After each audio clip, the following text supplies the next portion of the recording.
مادر عباس بانوی با احساس، ای جانشین حضرت کوثر.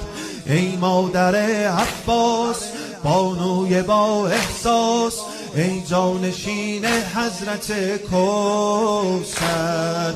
İkbal ve ahsen, dünyada tek sensen. Üç ulduzun var bir mehi ənvər. Tufan salar eşkün, gerzik seçseler adın deli agahət. Hak'tan difa ettin, sen dört oğlu verdin Veliyullah'a. Şiirin anası şiir olar, bu söz yakindir.